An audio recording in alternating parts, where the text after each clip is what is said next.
شيرين محتاجه تتعالج نفسيا، علشان المنظر اللي احنا شفناه ده منظر يقطع القلب، ومحدش عمره سمع عنها حاجه، ومحدش عمره سمع فضايح شيرين، وشيرين بتضرب وشيرين بتكسر وشيرين بتبهدل، حتى لو هي شيرين كده، بس احنا عمرنا ما شفنا لها راجل فضحها. موري يتكلم هناك ويا تاني شيرين، ويا قصه شيرين وحسام ما بتخلصي، وشيرين اصلها عملت معرفش ايه في حسام يعني مسلسل اجزاؤه بقت ممله وسخيفه ولا تنتهي.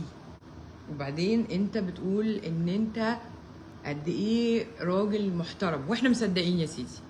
في بقى راجل محترم يقف يصور الست اللي انا مش عارفه مسماها ايه ما بين قوسين، يعني مراتك لا، خطيبتك لا، اختك لا. انا عندي ادله وعندي اثباتات على حاجات كتير قوي في القصه دي، انا قلت لا ليا فيه ولا هتكلم ولا هطلعها، بس هطلعها بقى. انت قبل ما تتجوز شيرين عبد الوهاب، شيرين عبد الوهاب دي كانت نجمه النجوم، وعماله تدغدغ وتكسر وتدغدغ وتكسر، وانت واقف بتصورها احتياطي يعني؟ احتياطي؟ انت واقف بتصورها احتياطي؟ سؤال هنا، انت لا بتشتغل معاها ولا خاطبها، والمفروض ان هي مخطوبه وهتتجوز واحد تاني و... وانتوا مش صحاب، والحياه خلاص كل واحد فيكم راح لحاله، وما بتشتغلش معاه. كنت موجود في الاستوديو بناء على ايه يا استاذ حسام عشان انت تحضر المشهد ده كله؟ من يومين كلنا شفنا اللي حصل مع حسام وشيرين، وانا طبعا اتعصبت، ولما شفت الموقف كتبت كلمتين، وبعد ما كتبت الكلمتين قلت ايه انا مالي اصلا، انا واخده عهد على نفسي ان انا مش هتكلم في موضوع شيرين وحسام وبتاع. انسحبت ايه التويته، وهقعد اتفرج زي بقيه الناس اللي قاعده بتتفرج وخلاص مفيش موضوع. آه... اسبي بقى افوجئ، اسبي افوجئ بالرسائل الصوتيه او الفويس نوتس بتاعه حسام حبيب اللي معرفش هو بعتها لمين. مدينا شويه اسئله، آه... اسئله يعني صعبه، و وعايز اجابات من الناس، عايزنا ان احنا نجاوب. وبعدين قرينا بقى شويه كلام وشويه تحقيقات وحاجات كده. فانا اول فويس نوت، اول رساله صوتيه انا سمعتها وهو بيقول او هو بيتساءل عن الفلوس اللي هي كتبتها في المحضر ان هي بتفتري عليه، ان شيرين بتفتري عليه ومعرفش ايه وبتاع، وجبت الفلوس منين، وعايز الاموال العامه تسال بقى من اين لك هذا لو الفلوس فعلا موجوده، مروقها الحقيقه. وبعدين طالع بيقول انا ما خدتش منها فلوس وعمري ما خدت منها فلوس، ومدينا شويه اسئله كتير قوي. فاحنا كمان كجمهور، طالما انت طرحت علينا الاسئله، احنا كمان كجمهور من حقنا كمان ان احنا نسالك. خلاص. السؤال الاولاني، زي ما احنا قرينا ان حضرتك ما ضربتهاش، انت كنت بتحاول تشيلها من على بنتها وهي بتضرب بنتها، ومش هقدر اقول لكم يعني شيرين الوحش الكاسر كانت بتعمل ايه في بنتها علشان ما اقضيش بقى عليها خالص وتبقى شيرين انتهت. باي صفه؟ انت باي صفه بتعمل كده؟ لا انت جوزها، ولا انت خاطبها، ولا انت اخوها، ولا انت ابوها، ولا انت حد. فانت بأني صفه بتحوش ما بين شيرين وبنتها؟ ادي واحد. اتنين، لو كان هي دي النتيجة عن ان انت بتحوش ما بينهم، امال قفشت على اخوها ليه؟ لما انت قلت ان هو راح واخد 20 بلطجي علشان يروح يدخلها المستشفى وينقذها، قفشت على اخوها ليه؟ على الاقل اخوها لما راح بال20 بلطجي as per you said، ما شفناش وشها متشلضم وعينيها معمولة، وما شفناش الكلام ده مع اخوها. فاذا كنت انت مدي نفسك المبرر، طب ما اخوها اللي كان عايز يعالجها وديها مستشفى نفسية، طب ما اخوها اولى بيها. ادي واحد. فانت ايه يعني، الحكاية ماشية ازاي؟ ادي اول سؤال. تاني سؤال، انت بأي صفة اصلا موجود هناك؟ انت مش احنا سمعنا ان انت في فويس نوت بتبارك فيها لشيرين وقررت تعمل اغنيه ليها هي وخطيبها علشان تبارك لهم، وبعدين انت قد ايه انسان يعني على قد حاله، يعني زي ما بيقولوا باللبناني واوبن مايندد وكده، وهتعمل لهم فين الاغنيه يا حسام؟ ده تاني سؤال. يعني احنا ما بنسمعش غير فويس نوتس بس، احنا ما شفناش اي اغنيه مباركه. دي تاني حاجه. تالت حاجه، طلعت المتحدث الرسمي باسم شيرين تحت اماره ايه؟ فين خطيبها؟ خطيبها موافق ولا ايه ولا ايه؟ ولا مفيش خطيبها اصلا؟ وبعدين ايه موضوع الرسائل الصوتيه ده؟ رابع سؤال او خامس سؤال، ايه موضوع الرسائل الصوتيه اللي بتتسرب على تليفونك وانت لا تعلم؟ ايه؟ ما انت انا بقول لك احبس اللي عمل كده، لان احنا ما بنسمعش حاجه، لا بنسمع اغاني لحسام ولا بنسمع حاجات لحسام، احنا ما بنسمعش غير فويس نوتس بس، رسائل صوتيه بس لحسام حبيب.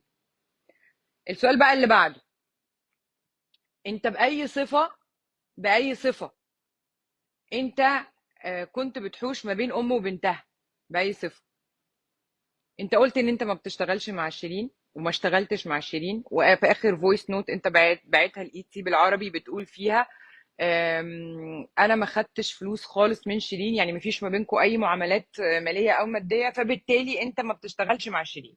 ده اللي احنا فاهمينه والله كجمهور. لو عندنا بقى مشاكل يا ريت تقول لنا، يعني احنا لو فاهمين غلط يا ريت تقول لنا، بس انت طرحت علينا 600 سؤال يا حبيبي، انت كمان لازم تجاوب علينا. السؤال هنا، انت لا بتشتغل معاها ولا خاطبها، والمفروض ان هي مخطوبه وهتتجوز واحد تاني و... وانتوا مش صحاب، والحياه خلاص كل واحد فيكم راح لحاله، وما بتشتغلش معاها، كنت موجود في الاستوديو بناء على ايه يا استاذ حسام عشان انت تحضر المشهد ده كله؟ ما تجاوبنا، عشان احنا يعني احنا جالنا حموضه. جاوبنا. السؤال بقى اللي بعديه، هل يعني هي علشان في بقى حاجة تانية انت فويس نوت بتقول فيها انا كنت شغال معاها ولا ما اعرفش ايه، انا ليا فلوس عند شيرين مقابل شغل، ولا انا ما فهمتش كويس بصراحة، برضه احنا محتاجين حاجة توضح لنا الموضوع ده. وهل هنا لما شيرين اتهمتك ان انت، او انت بتقول انا ليا فلوس عند شيرين وهي متهماني بالنصب، يعني هو حرام عليك وحلال على الشركة اللي هي كانت فعلا بتشتغل معاها حقيقي و... وكان ليهم فلوس، قلت عليهم ان هم نصابين وما لهمش فلوس؟ يعني انت مدي نفسك لحق ان انت تتدخل في حياة شيرين ونشوف الشلاطين دي كلها عشان انت بتمنعها عن بنتها، لكن اخوها اللي من امها وابوها ملوش الحق، وانت ليك الحق ان انت تشتغل معاها ويبقى ليك فلوس عندها وتاخد فلوس منها، لكن اخوها يبقى نصابه حرام. الفويس نوتس بتتسرق من عندك واحنا بنسمعها كجمهور وانت ما عندكش اي فكرة عنها. شيرين هي اللي بطحت نفسها وهي اللي بهدلت نفسها وانت مالكش اي صلة بالضرب. انت الملاك الحارس اللي موجود في حياة شيرين، وشيرين دي شيطان. مش ده اللي انت بتحاول تقوله؟ انت موجود في حياة شيرين ليه؟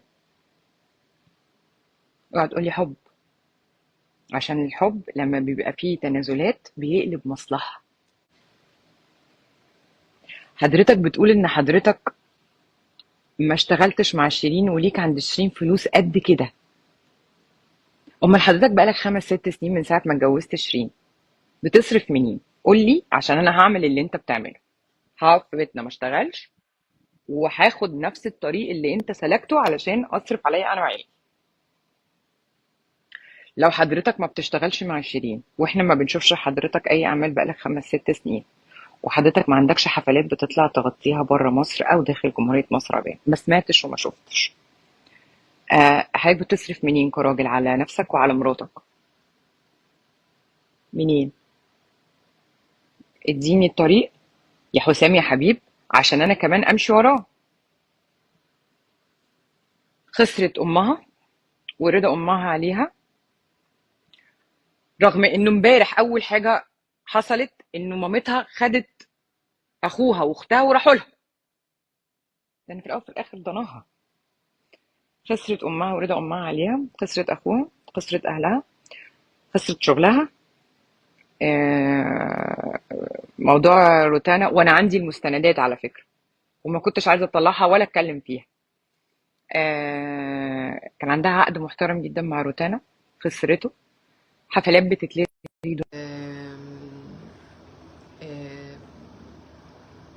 على وشك انها كانت تخسر بناتها وجمهورها هو.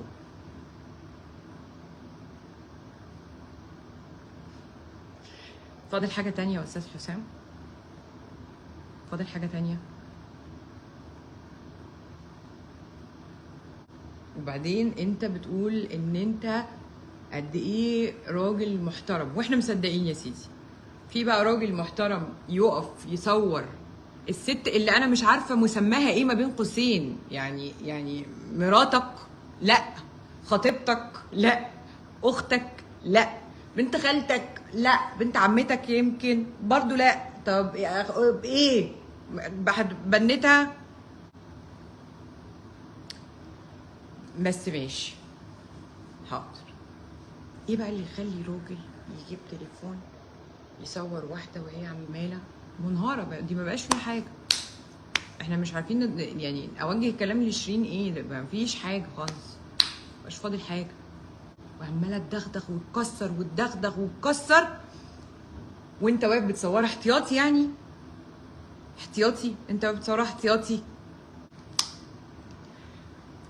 فدي يا استاذ حسام كده سريعا وبسرعه يعني لستة الاسئله اللي احنا بنطرحها عليك بقى كجمهور، وعايزين حضرتك تجاوب عليها. انت في حياه شيرين بقى تحت انهي مسمى؟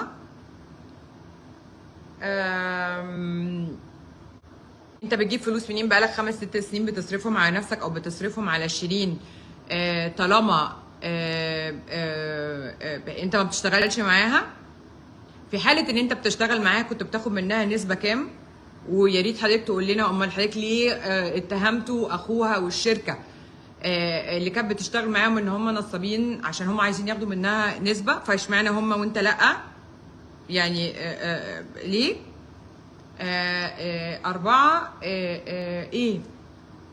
لا انا سالتك اسئله كتير قوي. ايه يا حسام بجد؟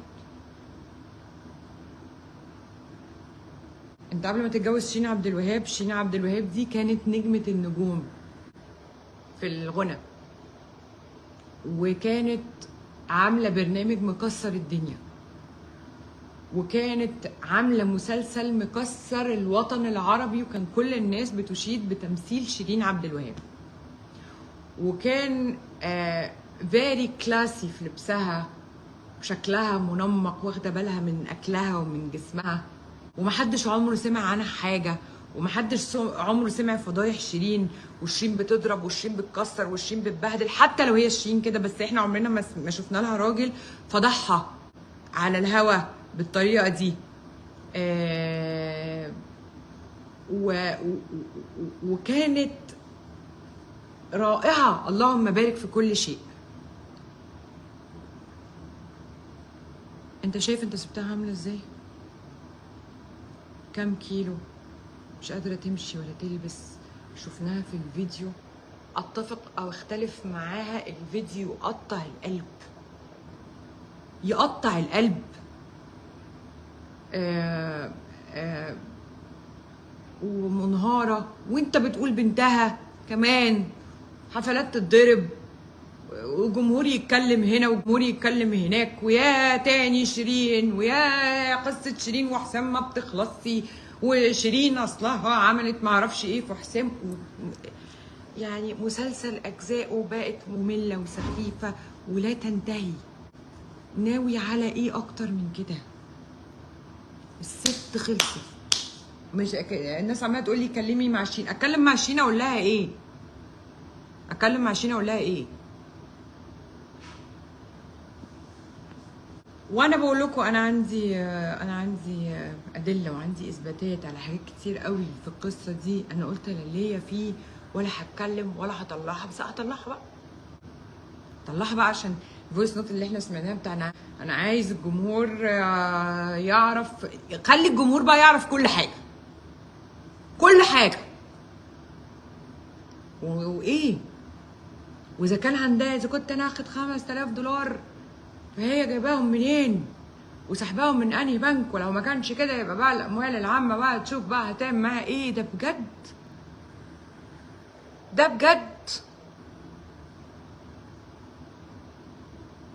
انت بجد.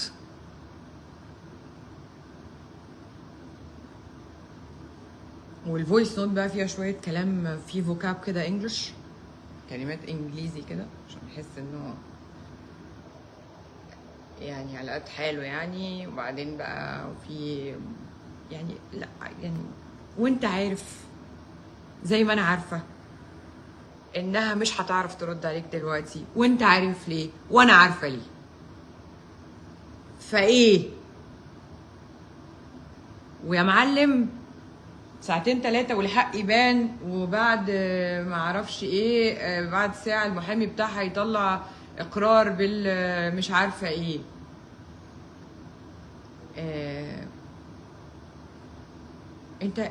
انت من حقك تمشي من اي علاقة ما تعجبكش، بس امشي بشياكة. وبعدين هو حد ضربك على ايدك؟ ما انت سمعتها وهي داخله في برنامج، في مداخله، وبتقول يبصق على وجهه ولا يبول على وجهك. انا مش فاكره هي قالت ايه. كملت يا معلم زي ما انت بتقول يا معلم، ما انت كملت يا معلم. هو حد ضربك على ايدك؟ يعني انا مش راجل، بس انا لو حد طلع في برنامج قال عليا يبولوا على وجهي ولا يبولوا على وجهها،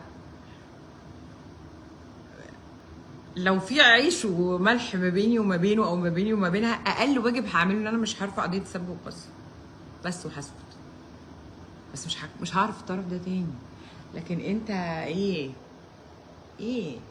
يا معلم؟ صحيح على رأي ما انت بتقول له يا معلم قدامها ساعة ايه يا معلم؟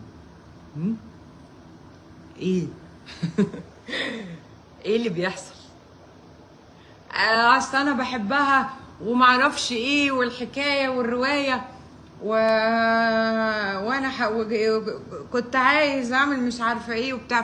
في واحد بيحب واحده يسلمها على الهوا كده يقول لك الاموال العامه. طب قول الكلام ده في النيابه عشان تدافع عن نفسك، لكن طلع تقول كده في ايه ده؟ مش فاهماك، انا مش فاهماك. طيب احنا يعني تمام،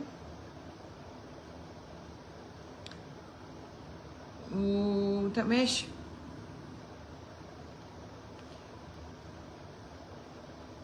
وبعدين طلع تقول ايه في الفويس نوت؟ اصل اخوها نصاب، اخوها ده نصاب. على فكره انا في يوم من الايام هاجمت اخوها على فكره عندي في البرنامج، كنت بدافع عنك انت، وانا غلطانه، انا اسف. اللي يغلط يقول انا اسف على طول، فانا غلطت فانا لازم اقول انا اسف. فاخوها نصاب ليه؟ واخوها كان معاها توكيل وباع الشركه اللي مش عارفه ايه. طب ما هو لو اخوها نصاب وهي دخلت المستشفى ما باعش لنفسه كل حاجه ليه؟ ما باعش لنفسه كل حاجه ليه؟ ما حجرش عليها ليه؟ ما عملش اللي انت عملته ليه؟ والنبي لما اتكلمنا من خلال الفويس نوتس اللي بتطير من تليفونك وانت ما عندكش فكره هي بتطير ازاي وكده، ولما تعرف يبقى احبس اللي عامل كده. انا يعني انا هايلي ريكومندنج، بس انا هكلمك بالانجليزي بقى عشان انت بتتكلم بالانجليزي كتير. ف يعني ابقى احترم عقولنا شويه بس ايه يعني لو سمحت احترم عقولنا بس. يعني ده كل اللي احنا هنطلبه منك. ولا حد بقى هيقول حاجه ولا حد يعني.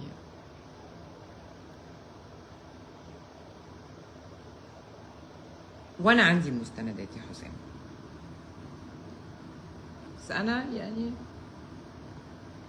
احنا ملناش دعوه. اصلا هي جات لي كده امباسون كده، يلا هكلمك فرنساوي كمان عشان انت اكيد لغتك التانية فرنش، عشان بس نبقى فاهمين بعض وانت بتتفرج على الفيديو.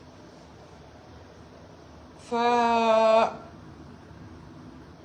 ويا رب حد ينقذ شيرين. يعني انا انبسطت لما عرفت انه مامتها واخوها واختها راحوا لها امبارح.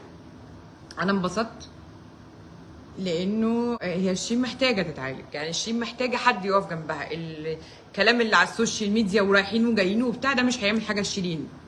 شيرين محتاجه تتعالج نفسيا، علشان المنظر اللي احنا شفناه ده منظر يقطع القلب، سواء احنا متفقين معاها او مش متفقين معاها. احنا مش طالعين ندافع على شيرين عبد الوهاب على فكره، انا مش محاميه بتاعت شيرين عبد الوهاب.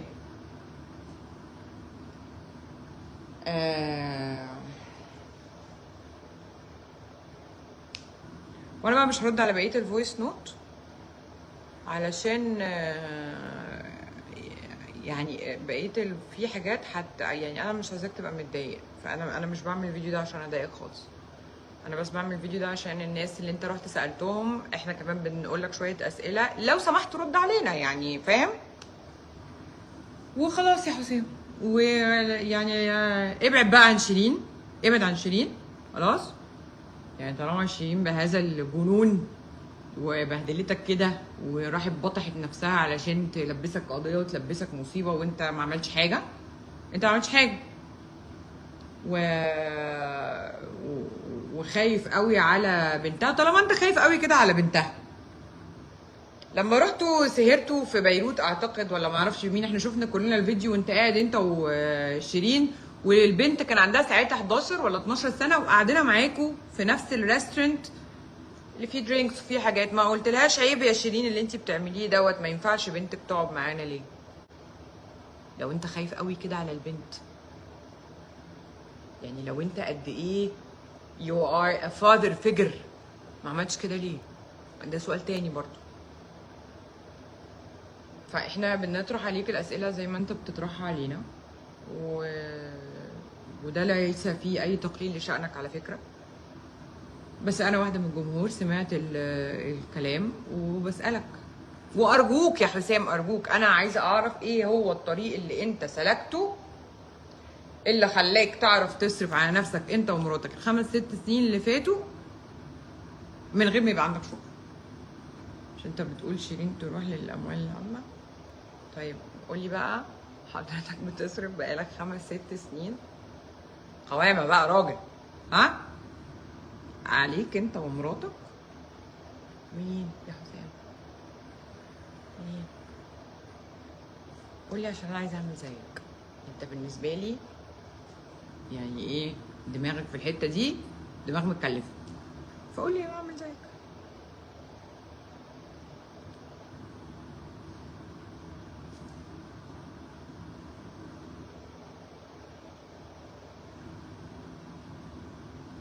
في حد بيقول لي انا شايفه ان الهجوم عليه غير مبرر وايه غير مبرر وحاجه غير مبرر وايه بقى، لا مش عارفه، قالت غير مبرر وملوش لازمه حاجه كده. انا مش بهاجم حسام، انا بساله اسئله، هو طرحها اسئله علينا فاحنا عشان عايزين نفهم اكتر، فانا بسال الاسئله دي عشان عايزه افهم يعني الحكايه شكلها عامل ازاي طالما هو دخلنا قوي كده في الموضوع. ادي واحد. اتنين، لا انا مش طالعه اتكلم على موضوع ان هو ضربها ولا ما ضربهاش. الحكايه في النيابه في التحقيقات يعني ايه، النتيجه اللي هتطلع هتبقى النتيجه الحقيقيه الصحيحه. لكن انا بتكلم في احنا واحده كانت مكسره الدنيا، عامله برنامج مش حلو عادي، مش حلو عادي، عامله مسلسل 30 حلقه، مش ممثله قويه عاديه، ست from the top 5 من اكبر 5 اسماء في الغنى وفي النجاح والمش عارفه ايه كان ساعتها، ومكسره الدنيا وشيك. واحنا كنا بنشوف بس شيرين عبد الوهاب تطلع على المسرح نقعد نتفرج على شياكتها ولبسها وكده. خلاص معانا بعد ال5 6 سنين يعني هو استلمها كده، هيسلم ايه بقى؟ فوق ال100 كيلو اللبس يا حبيبتي، بتحاول على قدر المستطاع دلوقتي نفسيا، حلقت شعرها مره، والمره الثانيه قصت شعرها، والمره الثالثه قالت كلام وعكسه، وحسام صح لا حسام غلط، لانه خلاص هي الست تعبت وما بتشتغلش، حفلات بتتضرب. عقد مع روتانا كان ألبومين، عملت عمل تقريبا كام اغنيه فيهم وخلاص. و و و و و خلاص وخلاص.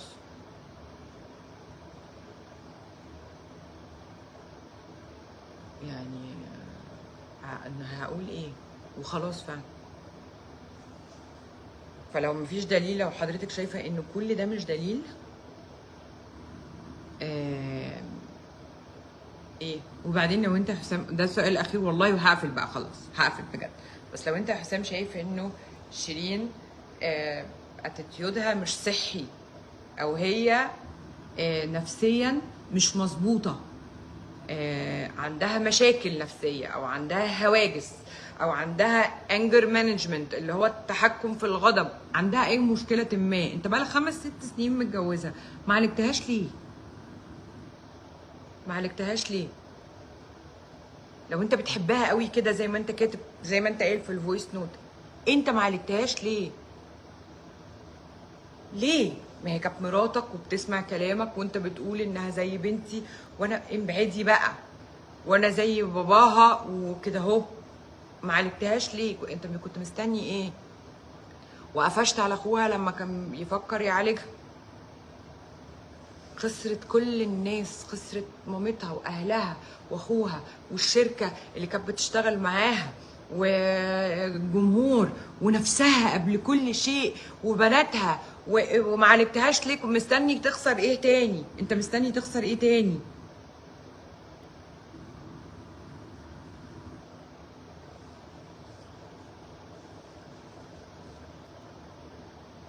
وانت عارف شيرين عبد الوهاب كانت متمسكه بيك ليه؟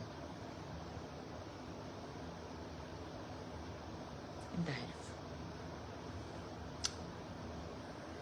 طيب، دول الكلمتين او دي الاسئله اللي احنا بنطرحها عليك يا استاذ حسام كجمهور. واحنا بنقول لك يعني جود لك في حياتك بقى. ابعد بقى عن شيرين اللي هي التوكسيك اللي مش كويسه. كفايه بقى، كفايه كفايه كفايه، وسيبها لاهلها يعالجوها يا حسام، وخليها ترجع تاني تقف على رجليها وترجع لجمهورها. وشيرين ما عنديش حاجه اقولها لك، ما عنديش حاجه اقولها لك. يعني ما عندناش حاجه، سواء انا مختلفه او متفقه معاكي، بس ما عندناش حاجه نعملها غير ان احنا ندعي ندعي ندعي. انت الوحيده اللي في ايدك تعرفي ترجعي نفسك لنفسك تاني. يعني خلاص خلاص. بس ارجوكي ارجعي، ارجعي.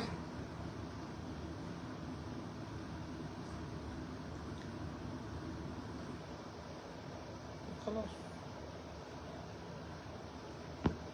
اقول ايه؟ مساء النور والهنا عليكم.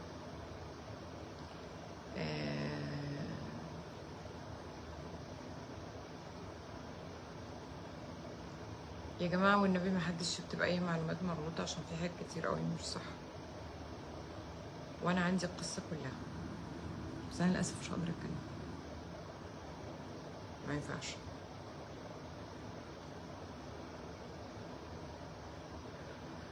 وحشتوني قوي. ربنا يصلح الحال يا رب، يصلح الحال يا رب، يصلح الحال. وحشتوني قوي قوي قوي قوي قوي. عندي شويه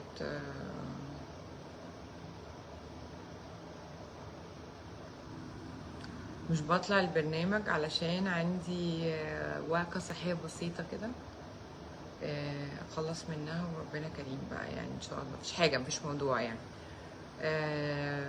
حاجة هبلة كده وخلاص. وعورها فعلا تغيب تسألني، الله اعلم معورة ولا معورهاش. ده تحقيقات النيابة هي اللي تقدر تقول حاجة زي كده، وانا ما اقدرش اتكلم في حاجة زي كده وما اعرفش، يعني مش عايزة افتي الصراحة. لازم تدخل المستشفى. وعيدة بتقول اعتقد على ما سمعت انها دخلت مستشفى، بس الله اعلم اذا كانت دي حقيقه ولا مش حقيقه. يا رب يا رب يا رب يا رب يا رب يا رب انا عارفه انه مهما حصل، مهما قالت على اخوها، انا عارفه اخوها بيحبها، والام ام، فان شاء الله مش هيسيبوها. يا رب يبقى هو ده آم، الوقعه اللي بعديها قومه لشيرين عبد الوهاب باذن الله. بشكركم جدا ان انتوا استحملتوني.